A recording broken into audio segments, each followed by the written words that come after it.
السلام علیکم۔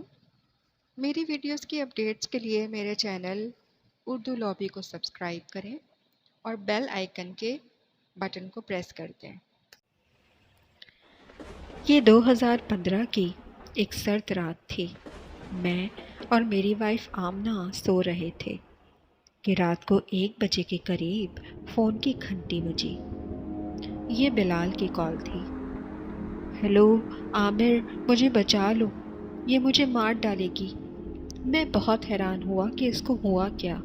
مجھے لگا شاید یہ مذاق کر رہا ہے۔ میں نے کہا یار یہ بھی کوئی وقت ہے مذاق کا؟ نہیں عامر، اللہ کا واسطہ مجھے بچا لو۔ اس بار اس کی آواز میں عجیب سا خوف تھا۔ اچھا میں آتا ہوں۔ ابھی میں نے یہ کہا ہی تھا کہ کال کٹ گئی اور میں خود ڈر گیا۔ میں فٹافٹ اٹھا اور آمنہ کو اٹھایا اور اپنی گن بھی ساتھ رکھ لی۔ کیا ہوا عامر، اتنے پریشان کیوں ہو؟ آمنہ نے اٹھتے ہی سوال کیا۔ یار آپ دروازہ بند کرو، میں بلال کے گھر جا رہا ہوں، اس کی کال آئی ہے، وہ بہت پریشان تھا۔ اللہ خیر کرے، آپ آرام سے جانا اور اپنا خیال رکھنا، رات بہت ہو گئی ہے، آمنہ نے گھبراتے ہوئے مجھے کہا۔ میں نے آمنہ کو دلاسا دیا، جلدی سے گاڑی سٹارٹ کی اور بلال کے گھر کی طرف چل نکلا۔ بلال میرا بچپن کا دوست تھا۔ 2 ہفتے پہلے ہی اس کی شادی سارہ سے ہوئی تھی۔ وہ بہت خوش تھا۔ تو آج اچانک ایسا کیا ہو گیا؟ اسے کون مارنا چاہتا تھا؟ میں ابھی یہ سوچ ہی رہا تھا کہ اتنے میں بلال کا گھر آ گیا۔ بلال کا گھر شہر سے تھوڑا باہر تھا اور بڑے قبرستان کے قریب تھا۔ میں فٹافٹ گاڑی سے اترا اور بلال کے گھر کا گیٹ نوک کیا اور زور سے پکارا، بلال بلال، لیکن کوئی جواب نہ آیا۔ گھر میں مکمل طور پر خاموشی تھی۔ میں بھاگ کر گھر کے پیچھے کی طرف گیا۔ وہاں کھڑکی کھلی ہوئی تھی، وہاں خون کے تازہ نشان تھے۔ میں کھڑکی سے اندر داخل ہوا۔ لائٹ آف تھی۔ میں نے موبائل کی لائٹ آن کی اور بلال کے کمرے کی طرف جانے لگا۔ کمرے میں جاتے ہی میری زور سے چیخ نکل گئی۔ میرے اوزان قطع ہو گئے۔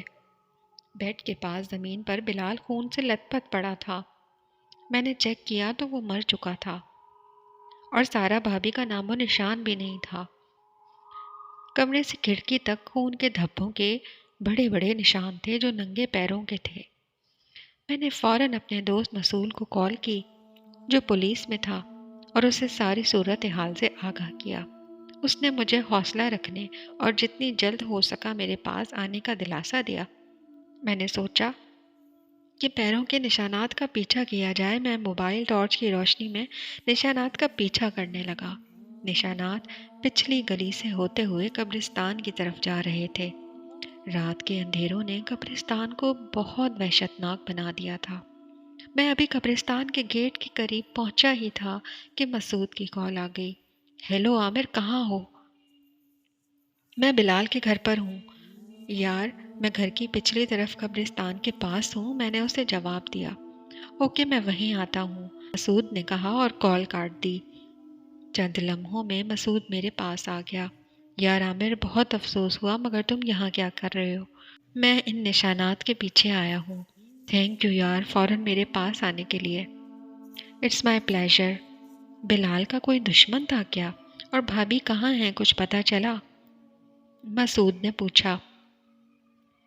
نہیں یار، وہ تو ایک شریف انسان تھا اور بھابی کا کچھ پتہ نہ چلا۔ چلو نشانات کا پیچھا کیا جائے۔ میں نے ایمبولینس کو کال کی، وہ آتی ہی ہوگی۔ ہم نشانات کا پیچھا کرتے ہوئے قبرستان میں داخل ہو گئے۔ نشانات ایک درخت کے پاس آ کر ختم ہو گئے۔ یار نشانات تو یہاں آ کر ختم ہو گئے ہیں، مسعود نے کہا، چلو درخت کے پیچھے دیکھتے ہیں۔ ہم درخت کے پیچھے گئے۔ درخت کے پیچھے قبر کے پاس کا منظر دیکھ کر ہم خوفزدہ ہو گئے۔ ہم نے سوچا بھی نہ تھا کہ وہ بلال کی وائف سارہ تھی جو قبر کے پاس بے ہوش پڑی تھی۔ اس کے پیر خون سے بھرے ہوئے تھے۔ او مائی گاڈ، اس کا مطلب بلال کا خون بھابھی نے ہی کیا ہے؟ میں نے حیران ہو کر پوچھا۔ دیکھ کر تو مجھے بھی یہی لگتا ہے، مسعود نے میری ہاں میں ہاں ملائی۔ اب اس کو ہاسپٹل لے کر چلتے ہیں۔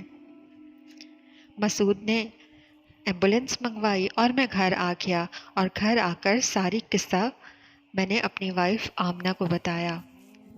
وہ بھی دنگ رہ گئی۔ پھر میں نے سوچا تھوڑا سا آرام کر لوں اور بیڈ پر لیٹ گیا۔ سونے کی کوشش کرنے لگا مگر نیند کون سو دور تھی۔ میری آنکھ صبح 10 بجے کھلی۔ میں فریش ہو کر ناشتے والی ٹیبل پر ناشتہ کرنے کے لیے بیٹھا ہی تھا کہ مسعود کی کال آئی۔ یار، تم سے بھابھی کے بارے میں بہت ضروری بات کرنی ہے، تھانے آ سکتے ہو؟ بھابھی کو ہوش آ گیا کیا؟ میں نے جھٹ سے سوال کیا۔ نہیں یار، ابھی بھابھی کو ہوش تو نہیں آیا، لیکن کچھ ضروری بات کرنی ہے۔ تو میں نے جلدی ناشتہ کیا اور کچھ ہی دیر میں مسعود کے تھانے پہنچ گیا۔ سلام دعا کے بعد مسعود نے مجھ سے کہا کہ یار، تم سے بھابھی کے بارے میں کچھ سوالات کرنے ہیں۔ بھابھی کی بیک گراؤنڈ کے بارے میں جاننا ہے کہ وہ کہاں سے ہیں اور کیا کرتی ہیں اور کس فیملی سے تعلق رکھتی ہیں۔ مسعود نے بہت سارے سوال کر ڈالے۔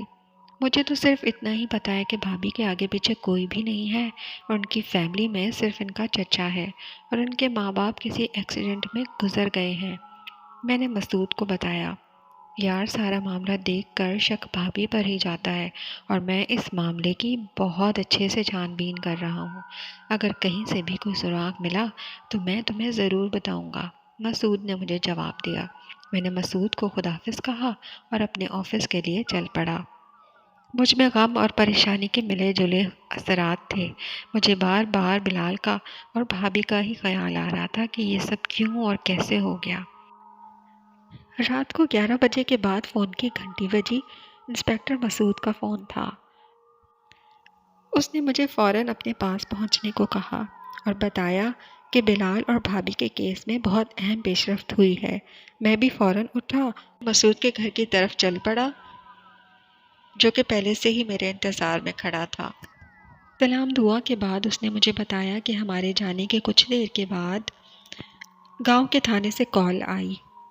وہاں کے تھانے دار میرا کزن ہے۔ بات چیت کے دوران جب میں نے اسے بلال کے کیس کے بارے میں بتایا تو وہ چونک گیا اور کہنے لگا بالکل ایسا ہی ایک کیس 3 مہینے پہلے اس کے گاؤں میں پیش آیا۔ جو بندہ اس گاؤں میں قتل ہوا اس کی شادی کو بھی ابھی بمشکل 2 ہی ہفتے ہوئے تھے اور وہاں ابھی ایسے ہی خون کے دھبوں کے نشان پائے گئے، لیکن وہاں سے ہمیں کوئی سراغ نہ مل سکا۔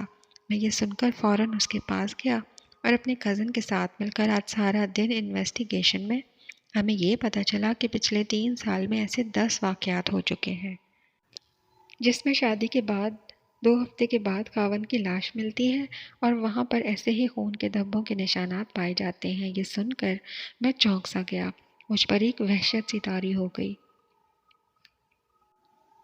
مسعود کی اس بات نے مجھے بہت چونکا دیا تھا۔ مجھے یقین ہی نہیں ہو رہا تھا کہ ایسا بھی ہو سکتا ہے۔ اصل میں جو پچھلے واقعات ہوئے ہیں ان میں اور بلال کے واقعے میں کوئی بھی فرق نہیں۔ ان کا گھر بھی آبادی کے تھوڑے فاصلے پر قبرستان کے پاس تھا اور ان کی شادی بھی یکایک ہی ہوئی۔ مسعود نے یہ کہہ کر اپنی جیب سے موبائل نکالا اور ثبوت کے طور پر مجھے تصویریں دکھائیں۔ میں اور میرا کزن یہ تصویریں لے کر ان جگہوں پر بھی گئے جہاں پر یہ واقعات ہوئے اور وہاں پر رہنے والے سب لوگوں نے ہی ان تصویروں کو پہچان لیا۔ ہر گاؤں میں اس کا الگ الگ نام تھا۔ میرے کزن کے گاؤں میں اس کا نام ثانیہ تھا، جبکہ اس سے پچھلے گاؤں میں اس نے اپنا نام عائشہ بتایا تھا۔ اوف میرے اللہ، میرا دماغ اس ٹائم سن ہو چکا تھا اور مجھے یقین ہی نہیں ہو رہا تھا کہ سارا بھابھی بھی ایسا کر سکتی ہیں۔ کل صبح ہم ہاسپٹل چلیں گے اور وہاں جا کر دیکھیں گے۔ میں نے پریشانی اور حیرانی سے ملے جلے اثرات میں مسعود سے اجازت لی اور اپنے گھر آ گیا۔ جیسے تیسے کر کے میں نے یہ رات گزاری۔ صبح سویرے ہی میں مسعود کے گھر آ گیا، اس کو ساتھ لیا اور ہم ہاسپٹل پہنچے۔ ڈاکٹر صاحب، کیا سارا کو ہوش آ گیا ہے؟ مسعود نے پوچھا۔ ہاں، وہ بالکل ٹھیک ہے اور ہمیں امید ہے کہ ان کو 24 گھنٹے تک ہوش آ جائے گا، ڈاکٹر صاحب نے جواب دیا۔ یار مجھے تو یہ بات گڑبڑ لگتی ہے۔ ہمیں چاہیے کہ ہم کسی بابا جی سے اس بارے میں بات کریں، میں نے مسعود کو کہا۔ ٹھیک ہے، میں لیڈی کانسٹیبل کو چھوڑ جاتا ہوں، پھر ہم چلتے ہیں۔ میرے جاننے والے ایک بابا جی ہیں، بابا جی ثاقب، مسعود نے بتایا۔ لیڈی کانسٹیبل کے آ جانے کے بعد ہم نے اس کو بھابھی کے پاس چھوڑا اور گاڑی لے کر پیر صاحب کے پاس چل پڑے۔ جب ہم وہاں پہنچے تو بابا جی نماز ادا کر رہے تھے، ہم نے بھی وضو کیا اور نماز ادا کی۔ نماز ادا کرنے کے بعد ہم بابا جی کے پاس گئے اور سلام دعا کرنے کے بعد انہیں سارا واقعہ سنایا۔ بابا جی نے چند لمحوں کے لیے آنکھیں بند کی، منہ ہی منہ میں کچھ پڑھنے لگے۔ اس کے بعد انہوں نے آنکھیں کھولی اور کہا کہ یہ کیا معاملہ ہے، جاؤ جا کے پتہ لگاؤ۔ پھر وہ ہم سے مخاطب ہوئے۔ میں نے موکلز کو بھیجا ہے، تھوڑی دیر انتظار کریں، اس کے بعد سارے معاملے کا پتہ چل جائے گا۔ یہ کہنے کے بعد بابا جی عمل میں مصروف ہو گئے اور میں اور مسعود وہاں سے باہر آ گئے۔ ہم نے سوچا کہ کچھ کھا لیا جائے۔ ہم اپنے ساتھ برگر اور بوٹل لے کر آئے تھے، وہ کھانا شروع کر دیا۔ ابھی ہم باتوں میں مصروف ہی تھے کہ اچانک مسعود کو ہاسپٹل سے ڈاکٹر کی کال آئی۔ ہیلو سر، ایک بہت بری خبر ہے، ڈاکٹر نے گھبرائی ہوئی آواز میں مسعود سے بات کی۔ کیا ہوا؟ ڈاکٹر صاحب سب خیریت تو ہے نا؟ سارا ٹھیک تو ہے نا؟ انسپیکٹر صاحب، وہ لیڈی کانسٹیبل کو مار کے بھاگ گئی ہے اور کانسٹیبل کے جسم میں خون کا ایک قطرہ بھی نہیں ہے۔ او مائی گاڈ، یہ کیسے ہو گیا؟ ڈاکٹر صاحب آپ نے تو کہا تھا کہ 24 گھنٹے سے پہلے اس کو ہوش ہی نہیں آئے گا، پھر یہ کیسے ہو گیا؟ مسعود نے پوچھا۔ مجھے تو خود پتہ نہیں کہ یہ کیسے ہو گیا۔ ان کی حالت کے مطابق تو 24 گھنٹے سے پہلے ان کا ہوش میں آنا ناممکن تھا، پھر یہ کیسے ہو گیا؟ کچھ پتہ نہیں، ڈاکٹر نے ڈری ہوئی آواز میں کہا۔ اچھا میں تھوڑی دیر میں پہنچتا ہوں، اور یہ کہہ کر مسعود نے کال رکھ دی اور مجھے ڈاکٹر صاحب کی کال کے بارے میں پوری ڈیٹیل بتائی۔ او خدایا، کتنی بری خبر ہے، نہ جانے اب کتنے معصوم لوگوں کی جان جائے گی، میں نے پریشانی کے عالم میں کہا۔ چلو بابا جی کے پاس چلتے ہیں، مسعود نے کہا اور ہم وہاں سے بابا جی کے پاس چلے گئے۔ آؤ بچوں، میں تمہارا ہی انتظار کر رہا تھا، بابا جی نے کہا۔ میں نے پتہ لگا لیا ہے، اس کے پیچھے اس چڑیل کا ہاتھ ہے جو کہ آدھی چڑیل اور آدھی عورت ہے۔ یہ انسان اور چڑیل کا میلاب سے پیدا ہوئی ہے۔ آج سے کچھ سال پہلے اس چڑیل کو ہندو پنڈت نے چلا کاٹ کر اپنے قبضے میں کیا تھا، لیکن بعد میں وہ چڑیل اس کو اچھی لگنے لگی کیونکہ وہ بہت خوبصورت اور معصوم تھی۔ چڑیل سے اس وعدے کے ساتھ کہ وہ اپنی شکتیوں کا استعمال نہیں کرے گی کہہ کر دونوں نے شادی کر لی۔ اس کے بعد ان کے ملاپ سے یہ بچی پیدا ہوئی۔ اس بچی کے پیدا ہونے کے چند سال بعد اس کے ماں باپ گزر گئے۔ اس کے بعد اس کے چچا نے اس کو پالا۔ جیسے جیسے یہ جوان ہوتی گئی ویسے ویسے اس سے چڑیل کے آثار نمودار ہونے لگے۔ اس کا چچا اس بات سے ناواقف ہے کہ یہ شادی کرتی ہے تو شادی کرنے کے کچھ دنوں کے بعد اپنے خاوند کا خون پی کر اپنی پیاس بجھاتی ہے اور ہفتوں غائب رہتی ہے، پھر کچھ دنوں کے انتظار کے بعد اپنے دوسرے شکار کی تلاش میں نکل پڑتی ہے۔ تو اس کا چچا بار بار اس کی شادی کیوں کرواتا ہے؟ جب وہ اپنے خاوند کو مار کر بھاگ جاتی تو اس کے بعد اس کا چچا ہفتوں پولیس تھانوں کے چکر لگاتا۔ کچھ ہفتوں کے بعد وہ پھر اپنی بھولی سی صورت لے کر واپس آ جاتی۔ یہ بھی اپنی ماں کی طرح خوبصورت، معصوم اور چالاک ہے۔ لوگ اس کی باتوں میں آ جاتے۔ اس کا انداز انتہائی معصومانہ ہوتا اور ہر بار کوئی نئی کہانی سناتی جس کی وجہ سے کسی کو شک بھی نہ ہوتا۔ اس کا چچا پچھلا گاؤں چھوڑ کر آیا تھا کیونکہ 6 شادیوں کے بعد گاؤں والوں نے اس کو منحوس کہہ کر گاؤں سے نکال دیا تھا۔ لیکن اس بار یہ کیسے پکڑی گئی؟ میں نے بابا جی سے سوال کیا۔ جیسا کہ آپ کو بتا چکا ہوں کہ یہ چڑیل ہونے کے ساتھ ساتھ انسان بھی ہے، جب یہ اپنا شکار کر کے بھاگ رہی تھی تو بھاگتے بھاگتے تھک گئی اور اندھیرا زیادہ ہونے کی وجہ سے درخت سے ٹکرا کر بے ہوش ہو گئی۔ اور اس کے پکڑے جانے کی ایک وجہ یہ بھی ہے کہ تمہارے دوست نے کچھ لمحے پہلے ہی تمہیں فون کر دیا تھا، بابا جی نے کہا۔ ہاں بابا جی، اس کا فون آتے ہی میں فوراً گھر سے نکل پڑا تھا، اور اس کے گھر سے میرے گھر کا فاصلہ بہت ہی تھوڑا ہے، میں بہت جلد وہاں پہنچ گیا تھا، میں نے بتایا۔ اب اس کو سزا دینی ہے یا پھر ہمیشہ کے لیے مارنا ہے؟ بابا جی نے پوچھا۔ کیا اس پر گولی اثر کرے گی؟ مسعود نے پوچھا۔ ہاں کرے گی، لیکن گولی سے اس کی موت واقع نہیں ہوگی۔ گولیاں صرف اسے زخمی کر سکتی ہیں، وہ بھی تب تک جب تک یہ ایک عام انسان ہے۔ چڑیل کے روپ میں آتے ہی اس کا وہ زخم بھی بھر جائے گا، بابا جی نے بتایا۔ نہ جانے اس نے کتنے معصوم لوگوں کی جان لی، خاص طور پر میرے دوست بلال کی۔ اس کو میں کسی حال میں نہیں چھوڑوں گا۔ اب مجھے کوئی ایسا طریقہ بتائیں کہ جس سے میں اسے ختم کر دوں، میں نے غصے میں کہا۔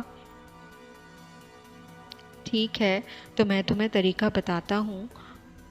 یہ لو ستو کے دانے، قبرستان میں کسی پرانی سی ایسی قبر کی جس کے پاس درخت ہو، وہاں بیٹھ کر ان دانوں پر چلا کرنا ہے، اور ایک بات اچھے سے یاد رکھنا، کچھ بھی ہو جائے، چاہے میں تمہیں بلاؤں یا تمہارا دوست بلال، اس کی روح آ جائے اور کہے کہ عامر عمل چھوڑ دو، میں نے اسے معاف کر دیا ہے، یا چاہے مسعود آئے، یا بے شک تمہاری بیوی تمہارے پاس آ جائے، باہر نہیں نکلنا اور نہ ہی اپنا عمل چھوڑنا۔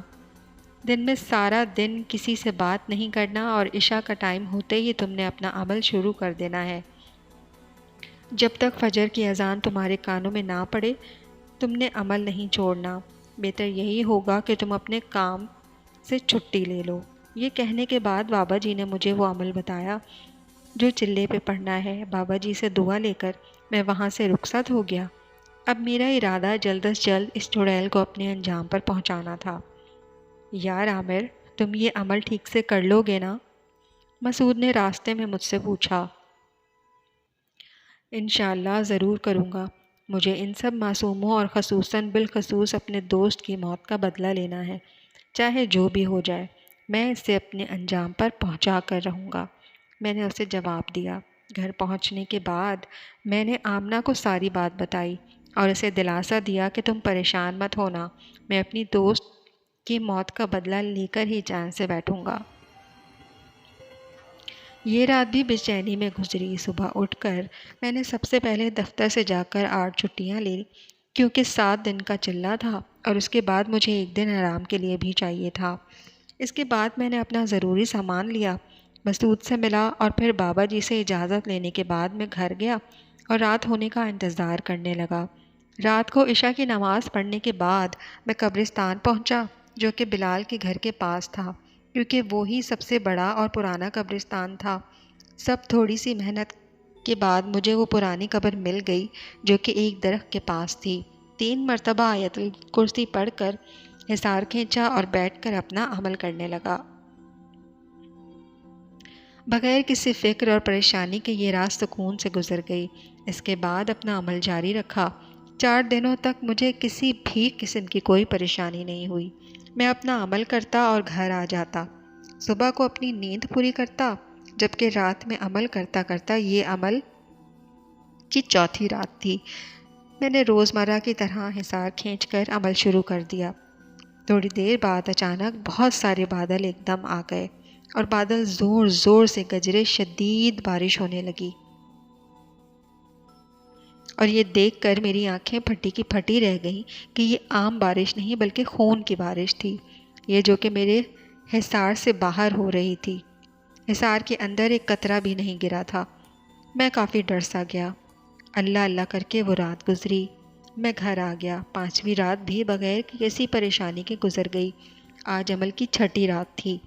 میں نے حسب معمول حصار کھینچا اور اپنا عمل شروع کر دیا۔ ابھی مجھے عمل کیے ہوئے 3 گھنٹے بھی نہیں گزرے تھے کہ سامنے قبر کے پاس جھاڑیوں میں کسی کی آہٹ محسوس ہوئی۔ وہ کوئی جانور تھا جو یکا یک میرے پاس آ گیا۔ اس جانور کو دیکھ کر یوں لگا جیسے ابھی میرا دل باہر آ جائے گا۔ خوف کے مارے آنکھیں پھٹ گئیں اور میرا جسم کانپ رہا تھا۔ اس جانور کے دو منہ تھے، ایک بھیڑیے کے جیسا اور ایک چیتے کے جیسا، اور دونوں کی لمبی سانپ کی طرح زبان تھی۔ وہ میرے پاس آیا اور حصار کے پاس آ کر کہنے لگا، چلے جاؤ یہاں سے ورنہ بہت بری موت مارے جاؤ گے۔ اس کی آواز اس قدر خوفناک تھی کہ میں اپنا عمل بھی بھول گیا اور میرے منہ سے آواز بھی نہیں نکل رہی تھی۔ میں نے جیسے تیسے کر کے اپنے حواس پر قابو کیا اور زور سے اپنا عمل پڑھنے لگا۔ مجھے زور سے عمل کرتا دیکھ کر وہ زوردار آواز میں گرجا، اچھا تو تم باز نہیں آؤ گے، میں تمہیں ابھی بتاتا ہوں۔ یہ کہہ کر وہ میری طرف دوڑا لیکن حصار سے ٹکرا کر غائب ہو گیا۔ جیسے ہی وہ غائب ہوا میری جان میں جان آئی۔ اللہ اللہ کر کے یہ رات بھی گزری، لیکن اس واقعے کے بعد مجھ پر بہت زیادہ خوف طاری ہو گیا۔ اس جانور کو دیکھ کر ایک مرتبہ میرے رونگٹے کھڑے ہو گئے۔ میں گھر آیا، کھانا کھایا اور لیٹ گیا۔ تھکاوٹ کی وجہ سے مجھے فوراً نیند آ گئی۔ اگلے دن عصر کے وقت میری آنکھ کھلی، میں نے نماز پڑھی اور کھانا کھایا۔ چلے کی تیاریوں میں مصروف ہو گیا۔ آج کا دن میرے لیے بہت اہم تھا۔ قبرستان کے پاس موجود مسجد میں نے عشاء کی نماز ادا کی۔ آج موسم بڑا صاف تھا، چاند اپنے جوبن پر تھا جس کی وجہ سے ارد گرد کی ہر چیز صاف نظر آ رہی تھی۔ میں نے اپنا عمل شروع کیا۔ دل اور ذہن میں بہت خوف تھا، لیکن مجھے بدلہ لینے کا جنون سوار تھا۔ ابھی عمل کو 1-2 گھنٹے ہی گزرے تھے کہ دور سے مسعود آتا دکھائی دیا اور کہنے لگا، میں نے سارا کو مار دیا ہے، چلو آ جاؤ اٹھو۔ میرے ذہن میں بابا جی کی بات یاد آ گئی تھی کہ سارا چڑیل ہر روپ میں آئے گی، اس لیے میں آنکھیں بند کر کے اپنے عمل میں مصروف رہا۔ چلو یار اٹھو، کیا کر رہے ہو؟ یہ کہہ کر اس نے میری طرف ہاتھ بڑھایا، لیکن اس کا ہاتھ جیسے ہی حصار سے ٹکرایا وہ ایک دم غائب ہو گیا۔ میں نے اللہ کا شکر ادا کیا۔ کچھ ہی دیر کے بعد دور سے سارا بھابھی آتی دکھائی دی اور میرے پاس آ کر زارو قطار رونے لگی، پلیز عامر بھائی مجھے معاف کر دو، میں نے جو کچھ کیا انجانے میں کیا، اس میں میرا کوئی قصور نہیں، مجھ سے کہنے لگی۔ لیکن میں اپنے عمل میں مصروف رہا اور میں نے اس کی باتوں پر کوئی دھیان نہ دیا اور وہ وہاں سے چلی گئی۔ عمل ختم ہونے میں کچھ ہی دیر باقی تھی کہ قبرستان میں زور سے زلزلہ آنے لگا۔ ساری قبریں پھٹنے لگیں اور قبروں میں سے مردے اٹھ کر باہر آنے لگے۔ جس قبر پر میں عمل کر رہا تھا وہ قبر بھی لرزنے لگی اور اس کے اندر سے بھی عجیب و غریب سی آوازیں آنے لگیں۔ خوف اور دہشت سے میرا برا حال تھا۔ اتنے میں سامنے سارا دکھائی دی اور ساتھ میں بابا جی بھی تھے۔ بابا جی کہنے لگے کہ چھوڑو، ہم سب نے اس کو معاف کر دیا ہے، اور مجھے پیچھے بلال بھی کھڑا ہوا نظر آیا۔ بلال بھی کہنے لگا، ہم سب نے اس کو معاف کر دیا ہے، تم اپنا عمل چھوڑو اور وہاں سے اٹھ جاؤ۔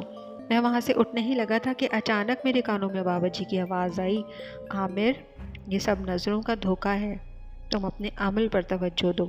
میں سوچنے لگا کہ میں یہ کیا بے وقوفی کرنے لگا تھا۔ میں دوبارہ بیٹھ گیا اور اپنا عمل شروع کر دیا۔ سارا کی صورت تبدیل ہونے لگی تھی اور وہ آہستہ آہستہ چڑیل کی صورت اختیار کر چکی تھی۔ اس کا چہرہ انتہائی بھیانک تھا۔ وہ زور سے گرجی، یہاں سے فوراً اٹھ جاؤ ورنہ میں تمہیں اور تمہارے خاندان کو مار دوں گی۔ میں نے اس کی بات پر توجہ نہ دی۔ اچانک وہ میری وائف آمنہ کو پکڑ کر لے آئی اور اس کی ایک گردن پر اپنے دانت گاڑ کر بولی، اگر تم نے یہ عمل نہ چھوڑا تو میں اس کو مار دوں گی، مجھے بچا لو عامر۔ وہ زور سے چلائی۔ مجھے پتا تھا کہ یہ سب نظروں کا دھوکہ ہے، چنانچہ میں نے آنکھیں بند کیں اور زور زور سے عمل پڑھنے لگا۔ اب وہاں سے آمنہ، بابا جی، یامین اور مسعود غائب ہو چکے تھے۔ صرف وہ مردے اور سارا وہاں پر کھڑے تھے۔ انہوں نے مردوں کے ساتھ مل کر مجھ پر پتھروں کی بارش شروع کر دی، لیکن جو بھی پتھر حصار سے ٹکراتا وہیں پر بھسم ہو جاتا۔ جس قبر پر میں عمل کر رہا تھا وہ بھی اب زور سے ہلنے لگی تھی۔ ڈر اور دہشت کے مارے میرا بہت برا حال تھا۔ میں نے آنکھیں بند کر کے اپنے اللہ سے مدد کی فریاد کی اور زور زور سے عمل پڑھنے لگا۔ اتنے میں مجھے دور سے اذانوں کی آواز آئی۔ میں نے آنکھیں کھولی تو باہر سارا کا جسم جل رہا تھا اور دور سے مجھے آمنہ، مسعود، الشبا اور بابا جی آتے دکھائی دیے۔ ان سب کے چہرے پر مسکراہٹ تھی اور انہوں نے مجھے مبارکباد دی۔ سارا کا جسم جل کر اب راکھ بن چکا تھا۔ مسعود نے اس راکھ کو اپنے پاس ہی موجود گڑھے میں ڈال کر گڑھے کو بند کر دیا۔